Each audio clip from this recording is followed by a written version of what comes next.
part of the Press Play Podcast Network.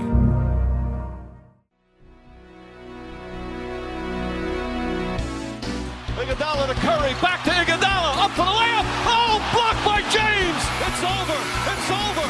Cleveland is a city of champions once again. The Cavaliers are NBA champions. That sound means it's time for Cavs on the Break, NBA podcast, part of the Press Play Podcast Network. I am your host, Chase Smith, and with me, the man, the myth, the legend himself, JIA, Jeremy and Akron. Jeremy, I miss you. It's good to see you, man. That's pod. We haven't podded together, and I feel like forever. We used to pod together twice a week, man, and now it's just now it's like once in a blue moon. We're gonna fix that this season with Cavs on the Break. Yes, sir. Jay, what's up, buddy? Dude, I am so excited. I'm so pumped about the Cavs. So pumped to be here. So pumped to be on air with two legends, you and Sam. Excited, man. I don't know about that, but it is great to talk to you. You caught the Cavs bug before last year. Yeah. Early. Mostly because I think you're a guy who knows a good deal. I think that's maybe how it started. Right? Yes, exactly. I went to more games than anybody because of the Cavs monthly package. but you saw the birth of this team. I was early. Look, I was early on Garland. I loved Garland. I loved the pick. I loved all of it with Garland. And yeah, at first I looked maybe wrong, but obviously it's working out in our favor now. Well, you know what else is working out in our favor? Go. Our other host. Let me tell you about him. He is the NBA writer for hoopswire.com. He's our Cavs insider, national NBA writer, Sam Amico. Sam, what's up, buddy? Gentlemen, it's great to see you again. Jeremy, it's really good to see you. I haven't seen you in a while. Obviously, I can see you. Our listeners can't, but Sam, fresh off a radio spot, man. You just got off the radio and you're like, I'm going to do a podcast now. Yeah, I do my best talking in the evening. So yeah. we are recording this late Tuesday night. So when you're listening to this, probably on a Wednesday, the Cavs will play today. We're going to talk about that after the break. But currently, as it stands, John Sable is currently anchoring over at Fox 8 tonight. Couldn't join us. He's slumming over there. Slumming over there. Shouts to Sable. and shouts to Zach for checking this pod out. The guy does every single episode. Shouts to him. But currently, right now, the Cavs started the season 2-1, winner of 2 straight, 3 competitive games, I might say. I want to do a segment here. We're going to revisit from time to time called the Triple Threat, where I'm going to bring out some topics and we're going to talk about them. 3, you can do 3 things from a triple threat. You can pass, you can dribble, you can shoot. And we're going to do a triple threat here with the Cavs. I want to start with the most important part of the Cavs right now for being 2-1, and that is Donovan Mitchell. Spida, you've seen all the stats, you've seen all the records. First player to start with 30 plus points games for the Cavs in 3 games. Most points over the first 3 games, 100 points, past Austin Carr, straight dominating. Sam, is this good or bad for the Cavs? Well, I think it's great, in the sense that he's not going to score this much, obviously, every game, and they're not going to need him to, but it's nice that he's doing it while Garland's out and they do need him to. And not to mention the fact that you already knew the guy was capable of getting 30 on you any night. He's showing you that he hasn't lost that in a new system with new teammates. And I thought JB Bickerstaff said it great the other night, was all of these are needed points right now. They're not empty points. Yeah. You'll see guys who, this guy, you look at the box score, he had 20 points and you didn't even know it because,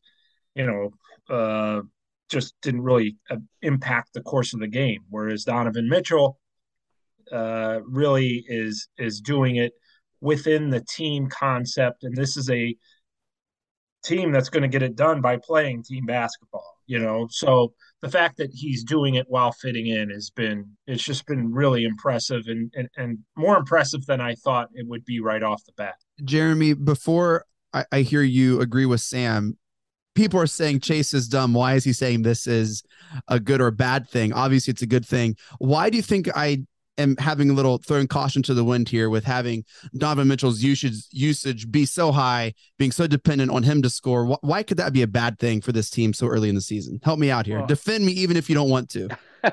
No, I understand what you're saying because you don't want to have to rely on him like that. You want it to come. But one thing that I think that Sam said and the coach said that's right, it's coming the flow of the offense. It isn't like he's dominating the ball. The thing that I've been most impressive with Donovan, and if you remember, I was the one that kind of planted the seed about this trade a long time ago on the show. I wanted Donovan. I had to throw that in there. I give myself credit. No, but I've wanted Donovan forever. I've been a huge fan. I watched as much West Coast basketball as I could. That all being said, he's better than I thought he was. He's so under control. Like he's sort of a different style than Garland. Sometimes Garland looks like he's going a million miles per hour. Everything with Donovan is paced. It's slow. It looks easy. He gets to whatever spot he wants to get to on the floor. He always looks like he's so under control and he's in the flow of the offense. Everything, it doesn't look like he's pound, pound, pound, pound, pound, pound, shoot. It doesn't look like that. It looks smooth and in the flow. I just think that, yeah, could it be a problem if this is still going on in 3 weeks when Garland is in the lineup? Yeah, maybe then, but I don't think it's going to because what was our problem last year was we didn't have a secondary playmaker. Well, now we do. It's just he's got a cut on his eye, so he's out.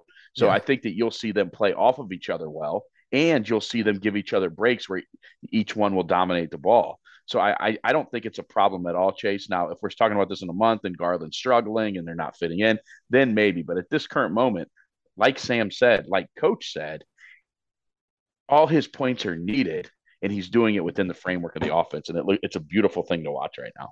So it's encouraging to me that, well, also I love that he's on this team. And I think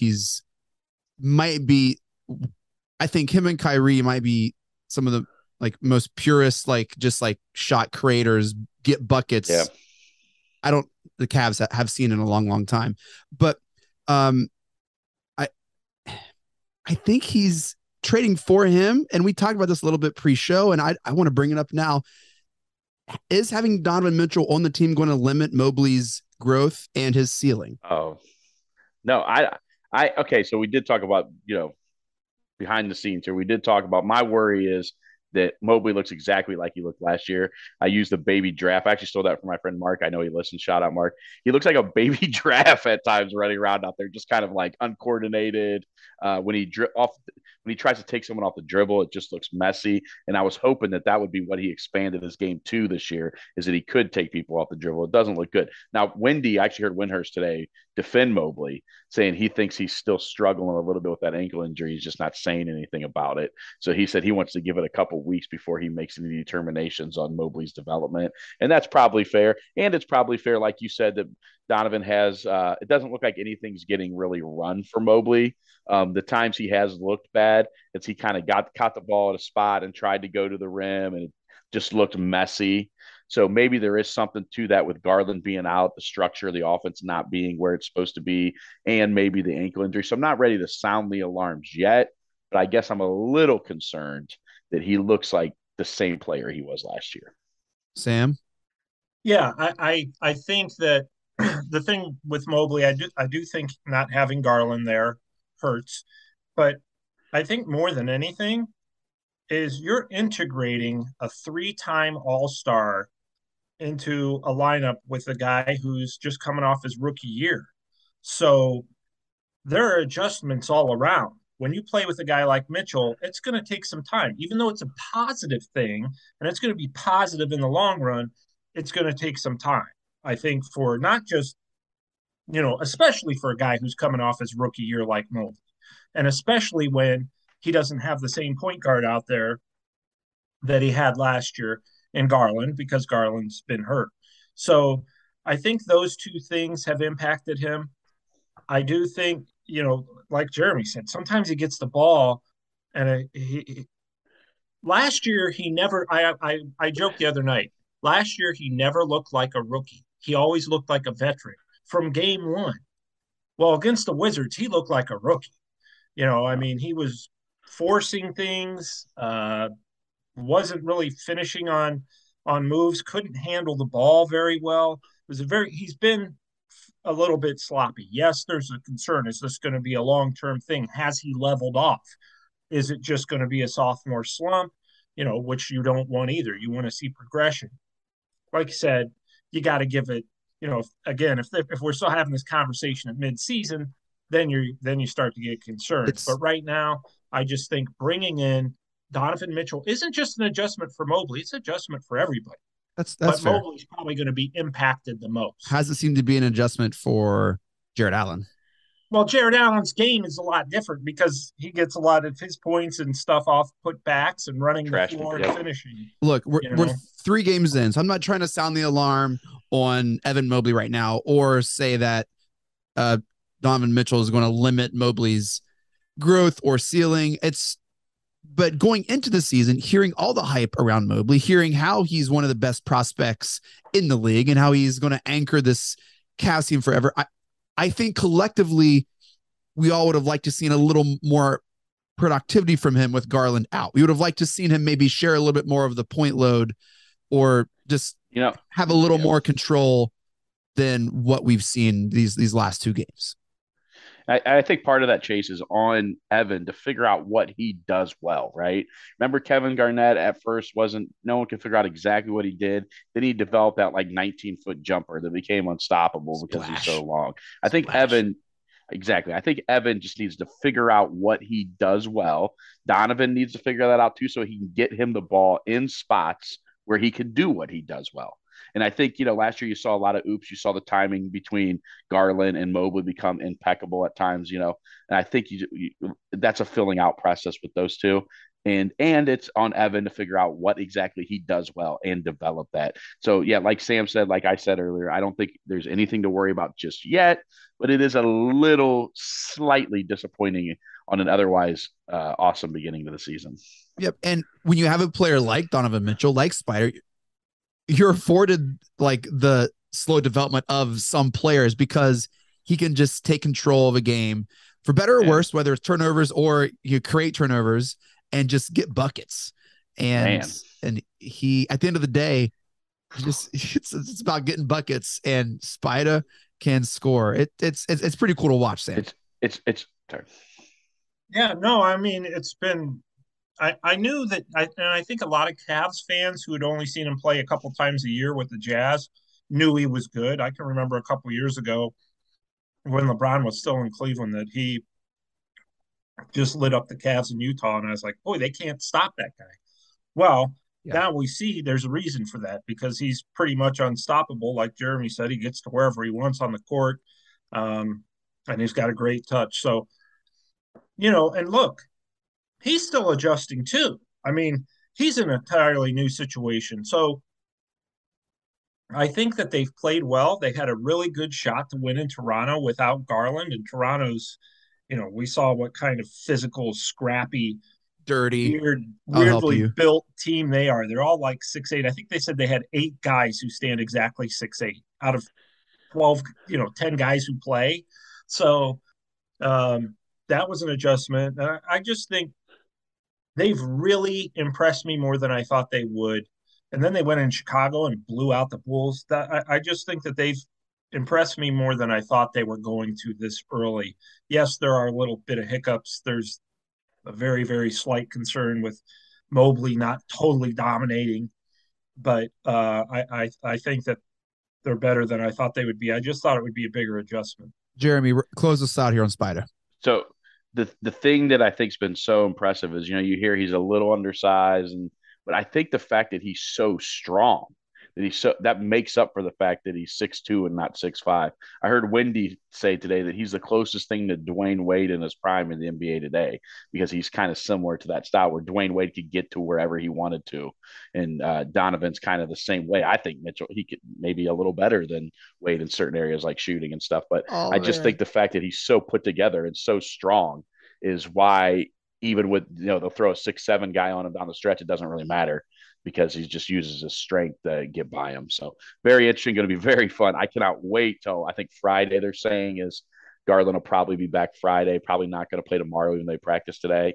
So I just can't wait to see it, all come together to get, with all the guys. That, Jay, that might be Mount Rushmore JIA take, having Spider be better in some areas than Dwayne Wade in his prime. That's a pretty impressive statement. I think he's got a better touch on his jumper than D Wade did. D Wade is a little taller, but I guess think Spider maybe more range. Really I don't know about touch. Yeah, that's what I mean. Okay, touch from range. Us basketball players, Jeremy. There's a difference. Yeah. I'm sorry. Excuse me. I deferred to the college basketball player.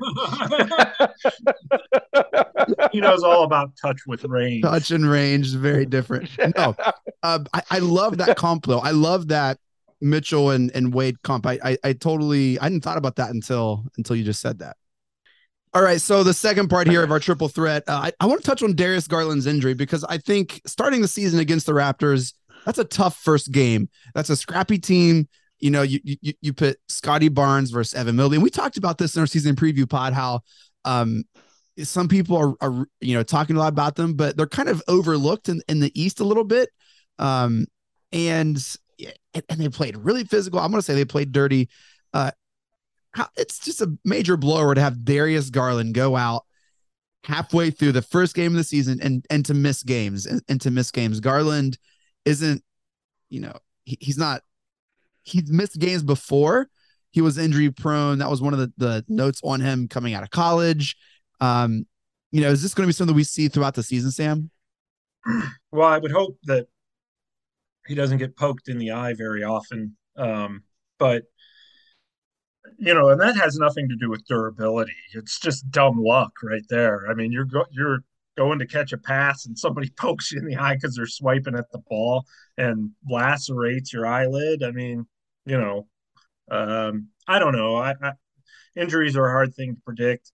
I will say, LeBron, one time when we were talking about why he was never injured when he was in Cleveland, he literally looked at the time, of course, Kevin Love and Kyrie Irving were injury prone all the time back then, right when he first got to Cleveland. And he looked over at them and he looked back at the reporters. He said, well, some guys just have more of a pain tolerance than others.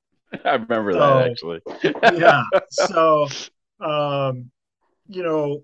I don't think anything that has involved Garland's been serious when he's missed games. I mean, your eye is swollen shut. That's a big deal. It's not like Garland's just taking it off because he doesn't want to play. He wants to be out there. He's fired up about having Mitchell. I think that guys tend to play through pain a little more. And I'm not saying Garland hasn't done this. I'm just saying for future reference, guys tend to play through pain more when they have something to play for. And the Cavs have something to play for. That's not to say you want these guys out there when they're injured. It's just maybe, that they will play through pain a little bit more because it's like, look, we can really go places, not 2 or 3 years, but maybe this year. So, yeah, I don't, fingers crossed that none of the guys suffer anything that's more than the occasional game here and there, 3 or 4 games, because injuries, as we saw, can derail a season. And last year it was a difference in the Cavs season. In my opinion, they were top 4 or 5 seed until all that stuff happened. So hopefully this year, better luck in that area because and the NBA is really trying to help out, with the way they're scheduling games. And I don't know if you saw Toronto's schedule. They played the Cavs, and then they had like 2 road games in a row against the Heat. They played the Heat in Miami, then the Heat in Miami. Then they played a couple of days later. They're going to have like the Sixers in Toronto and then the Sixers in Toronto the next night. So the league is really kind of doing those baseball-like mini series to try to cut down on travel and theoretically cut down on the possibility of injury. One of my favorite JIA-isms is he's the straw that stirs the drink. And it does seem like the Cavs that we've seen the last 2 games isn't really the true Cavs drink. Jay, how pumped are you to see Garland with the team? With the team, I can't wait, and to touch on that Toronto game, one thing I thought was weird watching that at home was it felt like playoff intensity from like the get go, from the jump. I don't know if it's the Scotty Barnes Evan Mobley thing. I don't know what it was, but man, that was a intense opener. I think they're in And, similar that spots. was like an I think the inbound teams are in similar pass. spots. Yeah. Yeah, fair. And that was like an inbound pass, and they were going for a steal on the inbound pass, and they got a lacerated inside eyelid. I mean, like Sam said, a freak injury that I've never heard of someone lacerating the inside of their eye in a basketball game. So, but yeah, I just can't wait to see Garland out there. I think you'll see the spacing, but just the way he plays off of Donovan and Donovan plays off of him. It's going to be fun, man. I can't wait. Can't wait to get him out there. He's such a good shooter to space the spacing between the two of them. It's going to be, if they're both playing at the level that they can play, it's going to be fun to watch and be tough to stop. So I just cannot wait to see it. Sam, if we were playing the Celtics today, Wednesday, instead of the Magic, would Garland play? I don't think so. I think it's not right. I don't think the eye is ready. I don't think it's all the way open yet. I think there's still work All to be right. done in that area. The worst thing that JB Bickerstaff said probably in his time as head coach was, well, Darius can see out of the eye if you force it open. And I'm like, well, who wants that image in their head, of that eye being forced open? But I think it's still a little bit of healing to be done before he can play. And I think that, Friday to me sounds like the soonest that he's going to be able to do it. I will say this, Chase. It's funny that you mentioned that because I was like, don't even bother to bring him back for the Magic. No matter how he's feeling, just let him. Even if he's fine, just you know. And the Wait Magic till are, Friday. they're a young, hustling team with a really nice player in Banchero, but at home you should win that game even without Garland. Hey, don't disrespect Franz Wagner like that. They got Wagner playing Franz too. is a nice player too. Yeah, they've got a nice. Oh, yeah. They've got a lot of young players. I don't know how many of them are still going to be on the team in 4 years, but they've got a lot of young players, and young players tend to be hungry. Oh, Yeah. this final part of our triple threat here, I want to talk about the Cavs team defense because it does seem, having Jarrett Allen back, that they have regained that defensive form. I saw a tweet today, and I want to read some of the stats that seem pretty impressive. The Cavs team defense are the third best in opponents' points per game, so they give up the third fewest. They have the third least fouls per game. They have the fourth best opponent field goal percentage within 5 feet of the rim. They have the fifth best defensive rating, and some really complimentary quotes from Coach JB Bickerstaff and even Donovan Mitchell and Jared Allen, talking about how the league needs to start recognizing and Jared Allen's playing like he is the defensive player of the year, because he is. That was from the coach, because he is. And then Donovan Mitchell was like, okay, I didn't know he was like that. And so it does seem that the Cavs defense is kind of getting their swagger back, which has me excited because Donovan Mitchell can play good defense. He can play good defense. And if he, sees Allen and Mobley and the length of LeVert and all of these things, and Okoro playing lockdown, like, the Cavs can be an incredibly great defensive team, which can pay dividends through the season and the playoffs. And I think that mix with Spider is why we're 2-1 right now.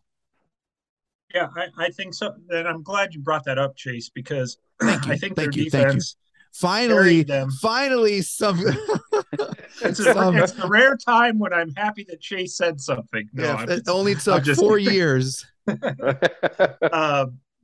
I think it's great because, it's funny. It's the first thing somebody asked Kevin Love. He was on the post game radio show after the Chicago game, and the first thing, they asked him a question. The first thing he brought up was, our goal coming in here was to keep them under 100 points. That's what we wanted to do. And if we thought we could do that, we think we can beat anyone on the road. So it's really, that's their mindset, is defense first. And I've been very impressed with LeVert. JB Bickerstaff never came out and said this, but I was told before camp, whoever defends the best is going to win that small forward starting job. LeVert heard that, and that's all he's done. He's really been a determined defender. I've been impressed with the way he's played defense. His offense has been up and down, but that's okay. It's been good enough. But Levert, Mitchell had a great steal. Mitchell is not going to be kind of that lockdown guy that's going to shut you down, but he is excellent at getting in the passing lanes. Just He had a like steal who, against Jeremy? Washington. Yeah. D Wade, right? Yeah, Yep. I was just gonna say very Dwayne Wade like, yeah, and he makes a difference. And he even Mitchell talked about, knowing that Allen and Mobley is still doing, even though he's got his struggles on offense, he's still doing the Yes. job defensively. Yes. So, um, I think that's really, like you said, Chase. And I remember the Memphis Grizzlies last year said this. We played playoff basketball all season, which is to say, we played kind of that almost that defensively, that grind out style. We wanted the other team to feel like they were like the game was ugly, even if it wasn't. We wanted them to feel that way because they always wanted to, get in the passing lanes, be all over them, be physical. And with the Cavs, they have two guys back there, and really throw Robin Lopez in there, Mm-hmm. guys that Scrappy. they're gonna protect the basket. Yep. Jay, what excites you the most about the Cavs defense? The way that Allen and Mobley can contest shots without fouling. It's almost uncanny. We talked about this some last year. I mean, Allen is so good at it. When other guys would be a foul on the wrist or whatever, he just gets all ball. It's just unbelievable. I don't know if it's the hand-eye coordination, the timing. I don't know what it is, but it's almost uncanny. And another thing I like so far is how well they're rotating. Yes. They're there's contesting all those shots. They're getting a hand in the face. The rotations have been great. The scrambles have been great, getting out on the ball. And a lot of that's just effort. And, nobody controls effort but you. It doesn't matter what the other team's doing. Effort is the one thing that you solely control. And I think that's a testament to JD Bickerstaff and the leadership on the team, that it looks like they're always giving effort. To go back to one of Sam's points on Levert versus Okoro, I think if it's even close, they're going to go with Levert because Levert gives you something on offense. Right now, Okoro, they're not even guarding him. And you saw he has zero confidence on that outside jump shot. He hit like the corner of the rim and the backboard twice on two. It's just bad because he has zero confidence in his shot. And he still is a fantastic defender. I saw something the other day. He's still no one's scoring on him, but you're just not giving him anything on offense. And, at times Levert looks really sloppy with his handles. And he's not very good against a really good defender, but he did hit two big shots in the fourth quarter the other night. And one of them was a three, and he does have a lot of length, and he is giving a ton of effort, and he's playing good defense. And so I think that Levert actually fits well with what they're trying to do right now. And if he continues to give this kind of effort with his length on defense, it's going to be a fun season. And it is exciting to see a team play defense like this. We might joke about that defense, exciting, sexy. It is. It is. When you see these guys rotate, you see them giving effort all the time. Like Sam said, they're playing playoff defense the third game of the season, which is rare in the NBA. There's going to be a game. You can never forget. Go ahead. I was going to say, you remember the old Chris Bosh, coach is trying to work and we're trying to chill thing. You know what I mean? Because that's regular season basketball in the NBA, but not with the Cavs. They're playing playoff defense the first week of the season, and love to see it. There's going to be a game where Karis LeVert scores 15, 20 points in a quarter because he gets hot and he kind of takes over. I don't know what game it's going to be, but it's going to happen. And that's just what he gives you. And it's going to happen. Well, he buckets too. He's already. I'm going to tell you who it's going to be. Yeah, it's going to be one of those games though, against a team that doesn't play a lot of on the ball pressure. Because if you've noticed, Karis LeVert is better with teams that aren't pressuring the ball, because just for whatever, his handles are not great. So when you get some of in being at all the games, there's a marked difference between the way some teams on the West play defense and some teams on the East play defense. You go watch the Cavs play Philly, it's going to be a knockout, drag out, in your face, going under screens fight. You see some teams from the West come in, not as intense defense. And those are the kind of games where Karis LeVert looks really good offensively. And that's probably how, I was asking myself the other day, how did Karis average so many points with these poor handles? Well, because half your games are against teams that don't really care on defense. And the teams that don't really care on defense is where Karis can really, really take off. It's when you get into the grinded out games against someone in his face playing pressure defense on the ball that gives Karis some problems. He needs a game against the Lakers. Yeah, exactly. Yeah. What I love about the worst this team in the league right now. What I love about this defense is just how they play the pick and roll, right? And I think Allen and Mobley give him that flexibility on the pick and roll. I think that's what surprised Mitchell so much is the perimeter defense of Jared Allen, right? And what he can offer that way, his length and how deceivingly quick his feet are. I think he and Mobley both have excellent footwork. And I think when you see proper footwork, then okay, offense can come, and we've seen it. We saw a little bit flashes last year. So I think like the footwork, the quickness, all of that, rotations, how they play the pick and roll. I mean, you either get that or you don't, and we got it. Okay, so that's all very true. Yeah, thank you. Agree with you. Appreciate it. I just have one question. Okay. How have we gone this entire podcast without bringing up Chetty? Oh, my God. It's been like the most amazing 3-game run of his career. The thing about, and this has been universally true throughout his entire career, Chetty will either shoot you into a game or shoot you out of one. He's either hot as wildfire, he can't hit the side of a barn. You know what I mean? But if they can somehow, I remember last year, the Boston game, they're down 21. He comes in and scores all those points. All those Cavalanches last year, a lot of those were him and Kevin Love just getting super hot because he's always been a streaky guy. If they can figure out a way to just get him a little bit consistent, he's going to be a heck of a player. Look, plays hard all the time. He's got a beautiful shot when he's on. He can get to the rim. He's got length. He's got everything it takes to be a good NBA player. It's just finding that consistency. And if they can somehow squeeze that, also in the past, it seems like, Sam, correct me if I'm wrong here, but it felt like he was in JD's doghouse quite a few times last year. Like he'd have a decent game and then you wouldn't see him for 2 or 3 games. Yeah, some of that was defensive related. But yeah, just some of it was just inconsistency all the way around. Yeah. So right. He needs they can just find a way though. Yeah. Look, I think he can find a way to get some consistency. He can be a legitimate rotational player, if not above average rotational player for his career. Right. I think 15. I'm sorry. No, go ahead. I think 15, 20 minutes, I think is his sweet spot. You get a couple shots in, heat check. If he's feeling it, feed him. If not, well, hey, maybe you get 7 to 12 minutes tonight. You know what I mean? I think over this course, I mean, he's been on the Cavs for a minute. Like, I think it's like him and Kevin Love, right? The longest tenured Cavs players. He's gone through a lot of expectations on the team. Like LeBron kind of anointed him. That one picture, he's like training. It was like KD, Kawhi, Bron, like Jimmy Butler, and then like Chetty was there, which is like, what is going on? That's funny. And then it was like him and Sexton that one season, and it was just like, hey, show us what you got. And now I think he's kind of found his niche where, that second unit where he and K Love can do their thing and they're hot. It's great. And so I feel like we kind of where he needs to be, Sam.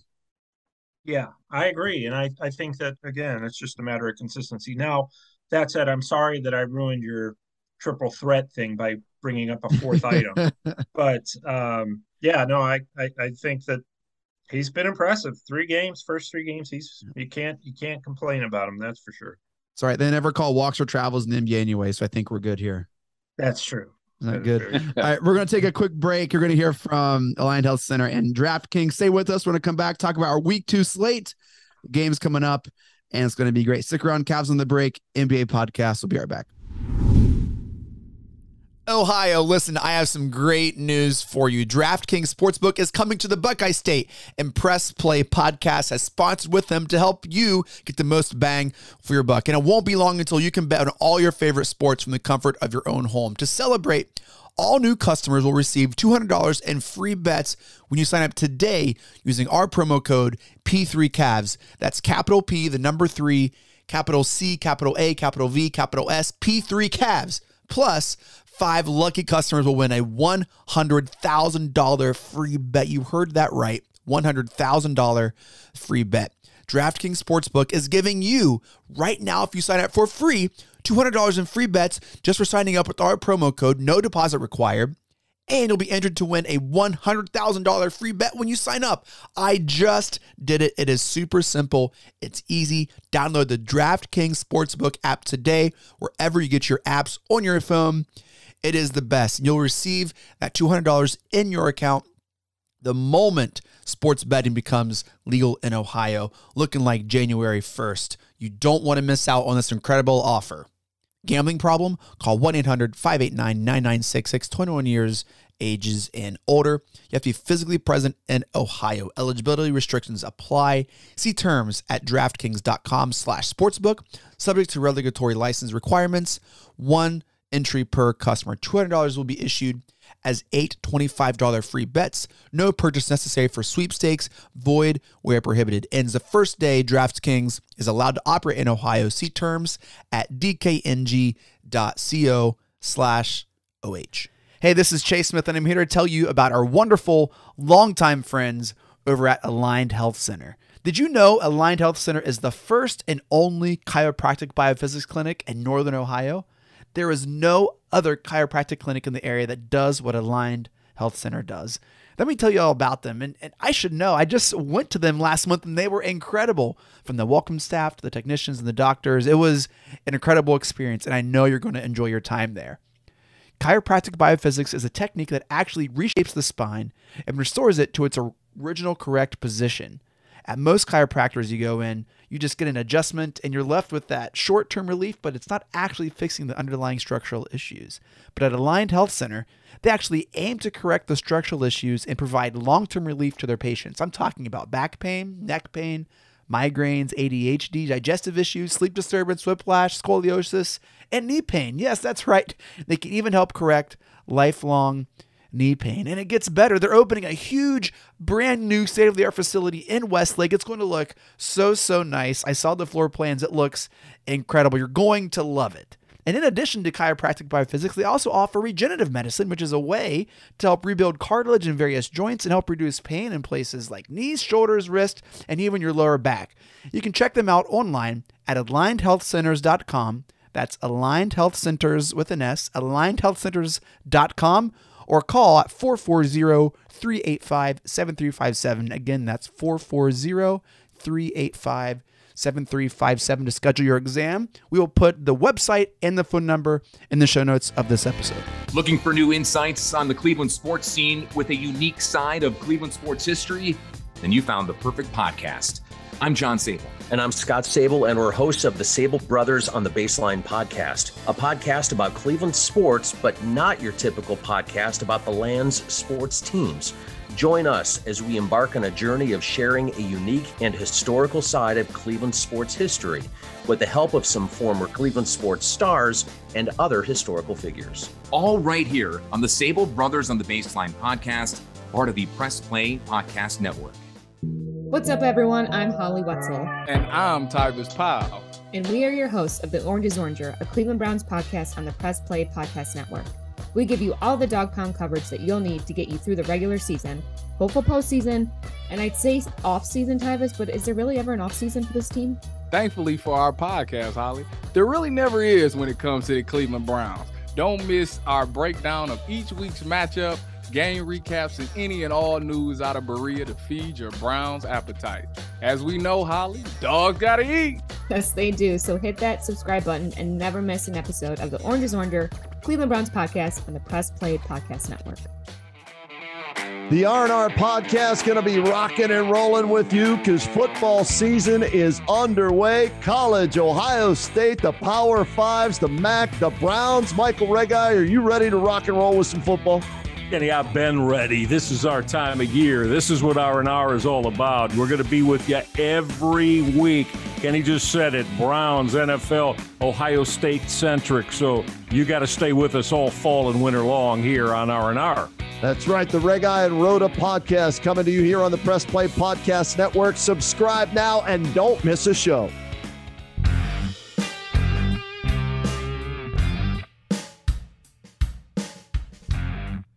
Hey everybody, I'm Gary. And I'm Jason. Opening cards as a kid, no matter what was in the pack, you always had that stick of chewing gum. Well, it turns out Gary and I opened up a box of 86 Tops last year, and let me tell you, the chewing gum does not age well. Join us on the Ball Card Show, the sports podcast for the sports collector.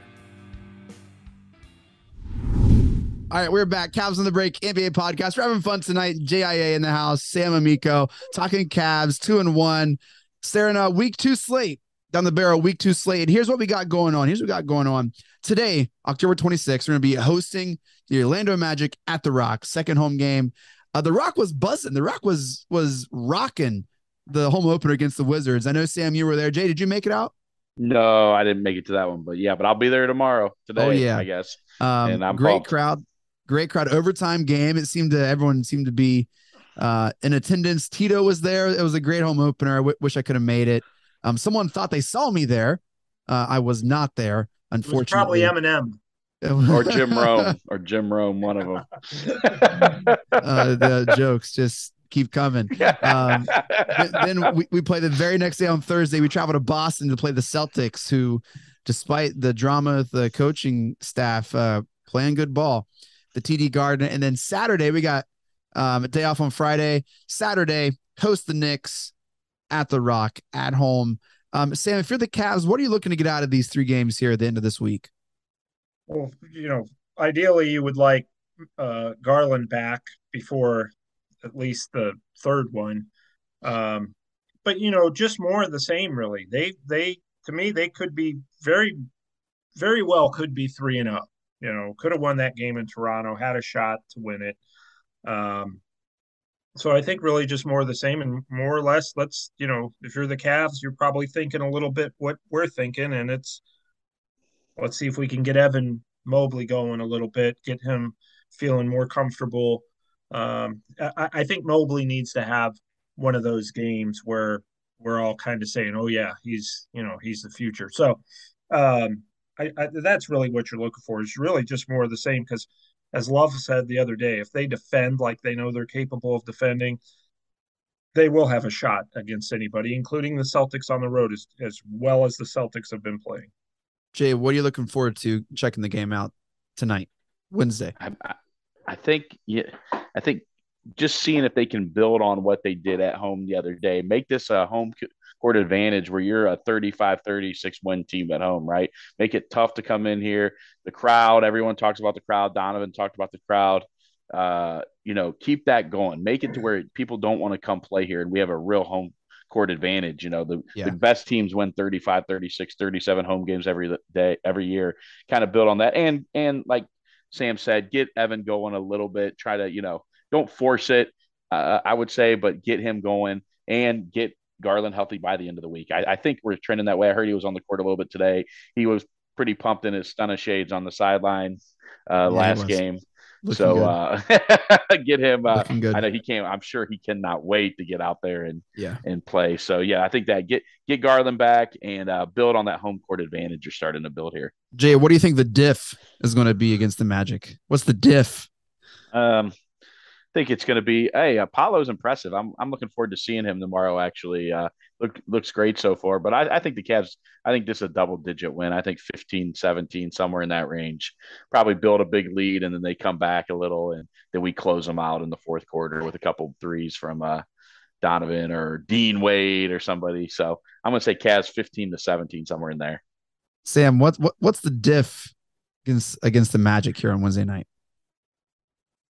I'm going to go with 17. Yeah. Oh, look 17. At this.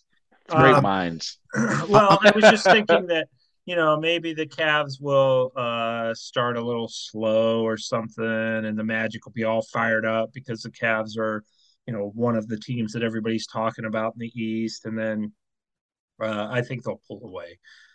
Eventually, talent will win out, because they have the best player on the floor. Your theory, Chase, that's, if you have the best player on the floor, that greatly, greatly increases your chances of winning. And I would argue that, Cavs have at least the top 2, probably the 2 or 3 best players on the floor, even without Garland. And that's no Sam shot. is loving some Chase tonight. Sam, man, before you know, he's going to be quoting me in an article. Don't man. Yeah. Where is it? You were supposed to write another article. That was our agreement. I would be nice to you on the podcast. You'd write more articles. All right. I can see what I can do. I think the diff will be 7. I think we will have a lead 15-20. And then I think by the end of the game, it'll be 7.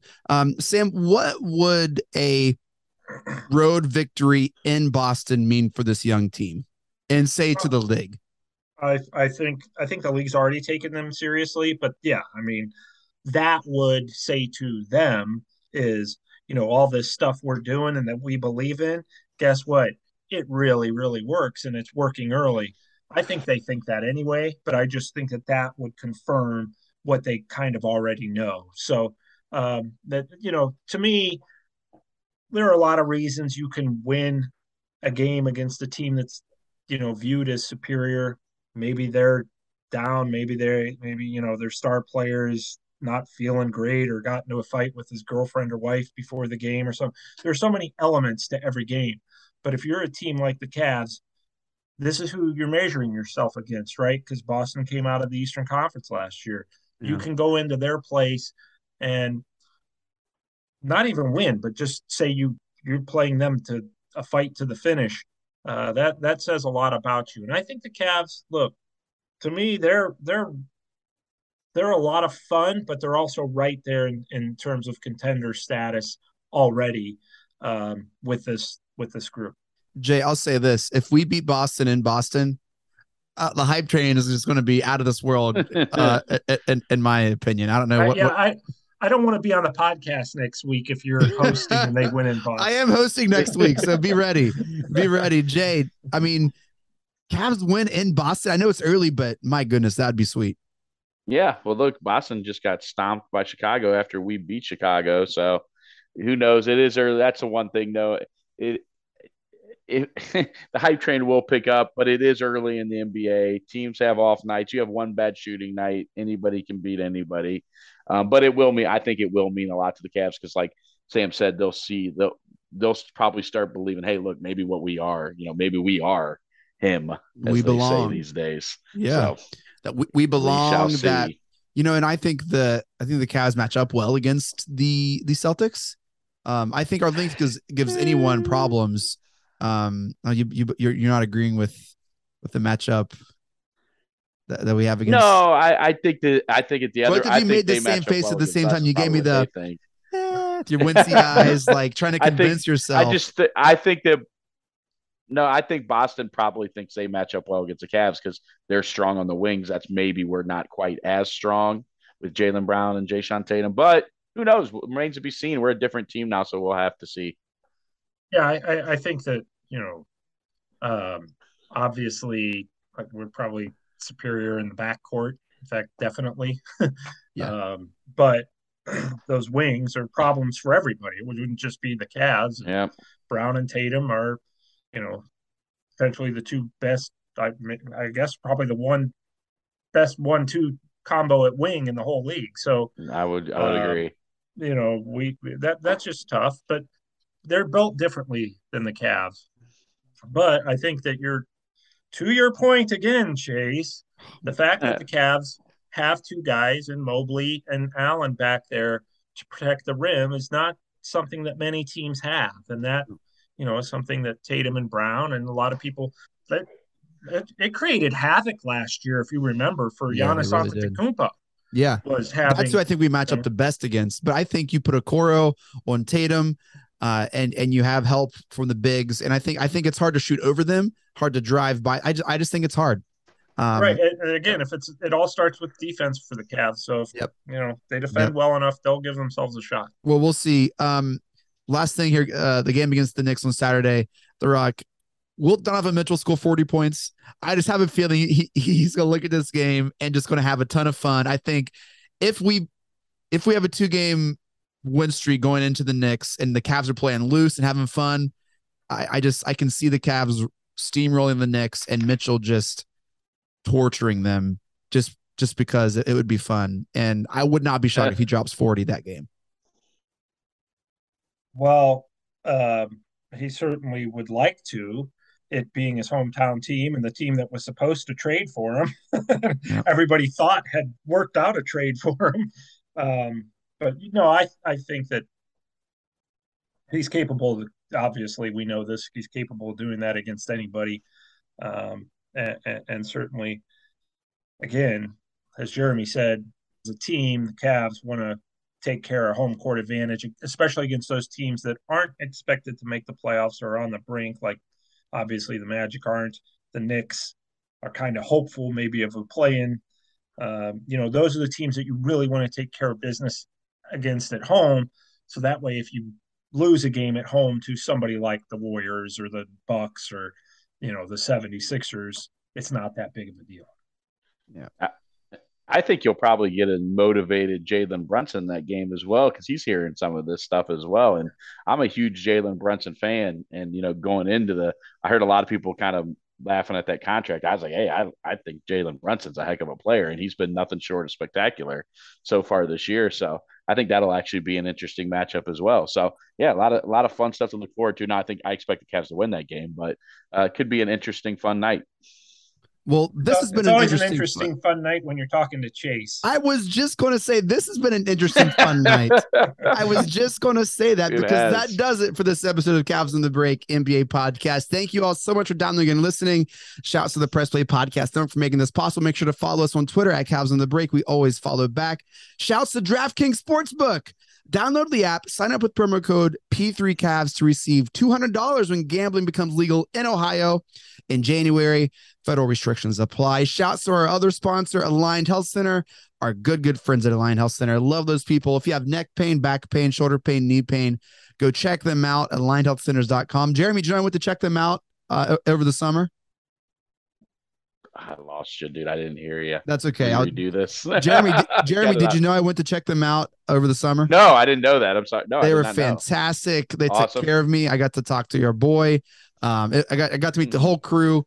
It was awesome. Dr. Big Rig. Check them out. Aligned Health Centers. Follow Sam on Twitter at Amico Hoops. Catch all of his works and writings at hoopswire.com at Wire Hoops. Follow Jeremy on Twitter. That's right. Jeremy on Twitter at Jeremy in Akron, the OG.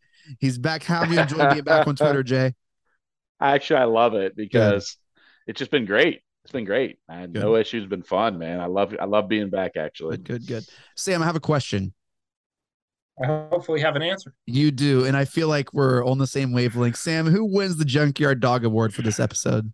I got to go with Jeremy. Jeremy returned. Oh, what? You want it? Yeah, I thought I had it in the bag. Look at the Glory Hound. Chase the Glory Hound. I didn't know you were eligible. Oh man! All right. Well, Jeremy. Myself or Jeremy? Look, I'm fine with giving it. Give me my chain. I'm fine with giving it to Jeremy. I miss him. He's a podcast legend, and so anytime he gets it, it is always well deserved. So, Jeremy, congratulations on the Junkyard Dog Award for this episode. If I get Chase, pick every week. Sam, it probably should go to a guy who played college basketball. That's true. Sam, final thoughts. I think what the Cavs have done so far is just built off last season, and Donovan Mitchell really is everything that Cavs fans had hoped and more. Yeah, it's been great. All right. Well, Mike Breen, take us out. Congratulations, Cleveland. Your decades-long wait is finally over. The Cavaliers are NBA champions.